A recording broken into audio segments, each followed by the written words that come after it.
Let's get right to the important discussion. I'm delighted to introduce our keynote presenter, Ali Zaidi. He's the Deputy White House National Climate Advisor, and he brings cross-sectional and multidisciplinary experience needed to deliver a whole government response to the climate crisis.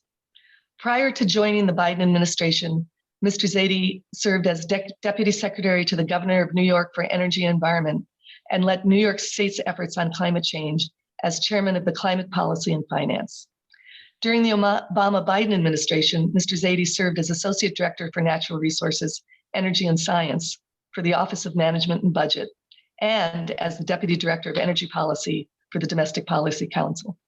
In addition to teaching technology policy at Stanford University, Mr. Zaidi helped launch a sustainable investment practice. Ali Zaidi immigrated from Pakistan as a child and grew up outside of Erie, Pennsylvania. Welcome, Ali. We are so glad that you're joining us today.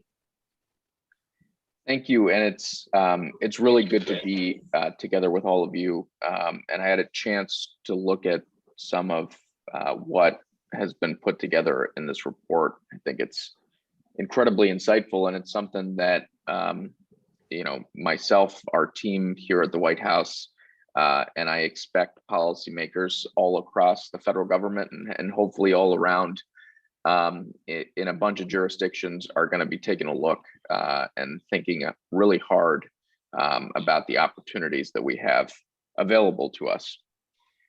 Look, the starting point here is pretty clear. The crisis that is presented by climate change already manifests in environmental and economic terms. It's evident in the hurricanes, headwinds, and the fury of the wildfires, in the floods that we see in our communities, and all of the damage and the destruction and the death that these impacts have resulted in. These environmental and public health phenomena also toll significant economic costs that have been borne by the public sector and costs that have been borne by the private sector. And that's why I think increasingly as a global community, we're coming to terms with the real challenges that we face and frankly, the real opportunity we can unlock if we get serious. And what does serious mean? You defined it right at the top, I think, very cogently. We've got to do what we need to do to make sure that warming remains below 1.5 degrees Celsius. That's so critical to our ability to sustain our well-being, to be able to sustain our economy. And so it's time overdue that we all take stock of the implications of climate change and think about how that dictates new and changed actions. One of the things that we realize when we look at climate-related risk is that it's not linear. That's I think challenge for some of the bureaucracies that have been stood up to address earlier and other challenges to the financial systems. We've got to recognize that the nonlinear nature of this really means we've got to approach the challenge and the opportunity with the urgency that it demands. The second is that we're talking about something that is very clearly systemic. There's not going to be a single solution to this, and there's not going to be a single actor that can step up to the plate and address the risk for all of us. In the Biden administration, where I'm so grateful to serve, one of the things that we've really structured ourselves to do is to take a whole of government approach to climate change generally. And it's because we recognize the nature of the risk is systemic, and that the nature of the opportunity is diverse. Climate change intersects with so many different issues of housing, issues of transportation, issues of racial justice. And this is really our moment to be able to step up and make progress on all of those fronts. So look, taking that sort of holistic view, recognizing that this risk is both powerful and pervasive, the question then that is raised is, how do we adapt to that? And how do we mitigate the risk? It's, growingly in vogue to think about our exposure, to analyze it, to marvel at the problem, maybe even marvel at the opportunity. But in the public sector and in the private sector, I think the reward is for those who take the action. The reward is for those who look at those risks and then quickly come to a conclusion about how they can mitigate those risks, and how they can bolster the resilience of our communities, of our physical infrastructure. In the case of private sector lenders, the assets that you have helped finance and support. So let's take that sort of piece by piece. First, what does it look like to get the analysis right? I think you guys have put your finger on the right thing, which is to say, it's not enough to take these sort of macro views on how climate-related risk flows down to an enterprise or to a specific asset. It's really important to get specific, to be, if you're not using a map and you're talking about physical infrastructure and climate risk, you're probably not doing it right.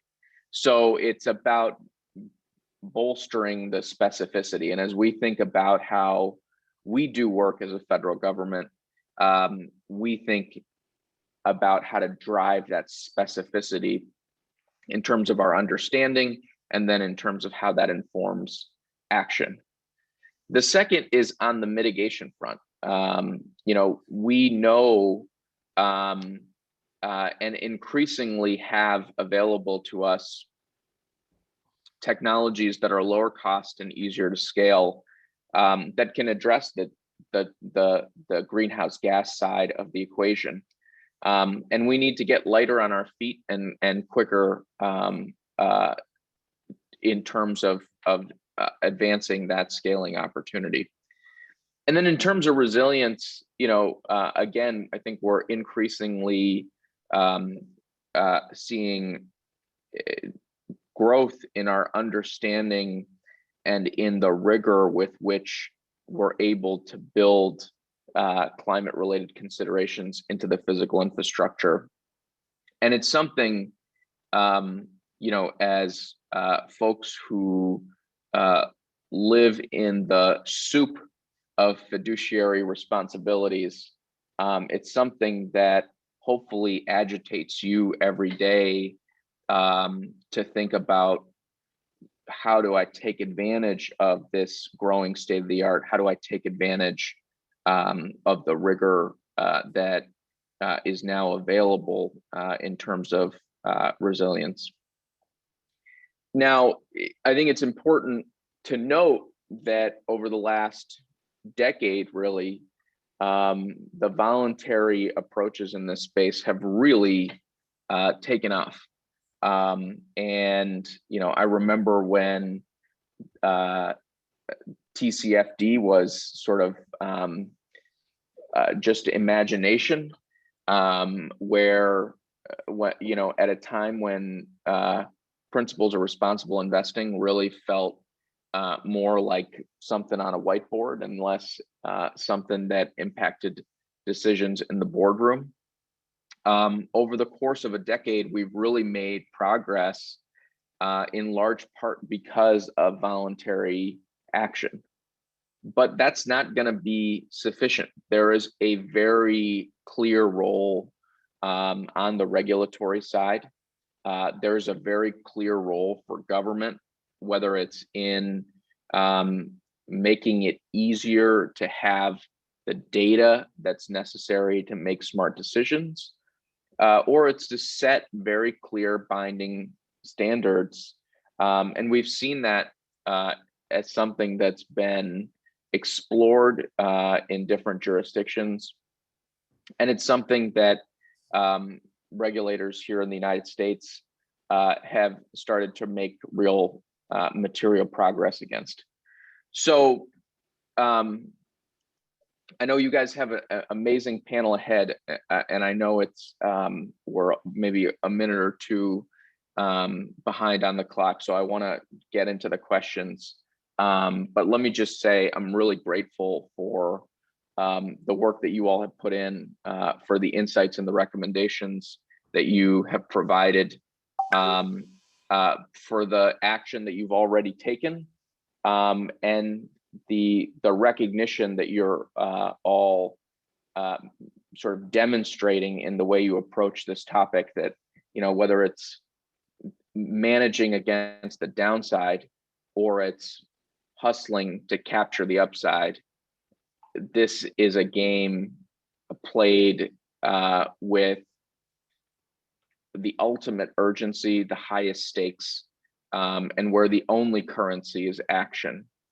That's what we got to keep laser focused on. So thank you for the opportunity to join you here.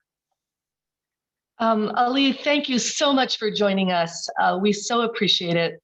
We so appreciate the efforts of the Biden-Harris administration and all that you're doing to make climate central to your work, and also to make climate justice central to your work.